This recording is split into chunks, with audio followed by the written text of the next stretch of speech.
Welfare checks incentivized single mother households. And there was one rule that ruined it all: the man in the house rule. Black families have long been the victims of income inequality and bad government policies. The irony, of course, is that conservatives pushed black mothers to break their families to get welfare. Before 1968, many states and administrative agencies created and enforced the man in the house rule.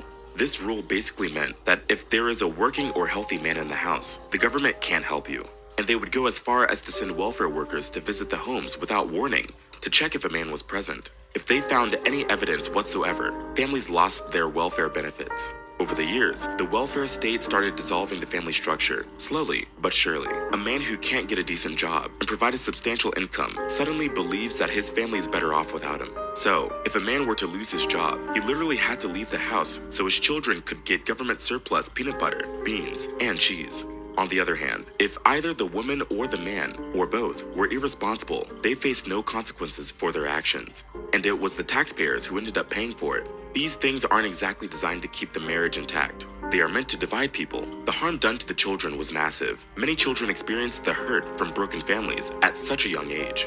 In 1960, just 33% of black American children didn't live with two parents, but by 1988, that rate went up to 61%. In that time, the proportion of black children born to single mothers rose from 23% to more than 60%.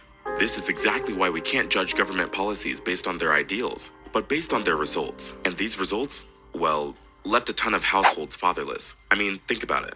What would the result have been if this welfare policy had required the opposite of that both parents live in the same home and care for their children to receive government assistance? The welfare state did what slavery couldn't do. It broke families apart. And broken families fuel poverty.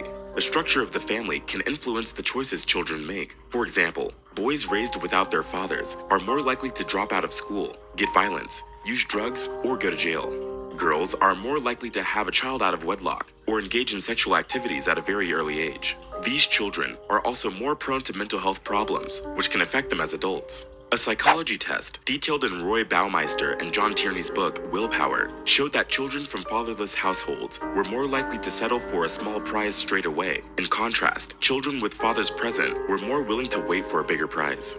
Experts from the Northwestern Institute for Policy Research challenged that these effects are primarily due to dangerous neighborhoods or poor schools. They found that the direct effect of family structure itself played a more significant role. As marriage rates declined among the poor and working class in the US, the institution of marriage has remained strong among the wealthier population, with similar rates to those from 50 years ago. At the same time, the decrease in marriage among the working class has led to a significant rise in out-of-wedlock births, often to couples who are living together without being married. This happens because people view marriage as an ideal situation, but feel it is unachievable, yet they still want to have children. In the mid-1980s, the rates of fatherless households dramatically increased. Today, just 44% of black children live with their fathers. Also, a lot more black children are born outside of marriage. The rates of such cases went up from 24.5% in 1964 to 70.7% by 1994, which remains at a similar level today. Many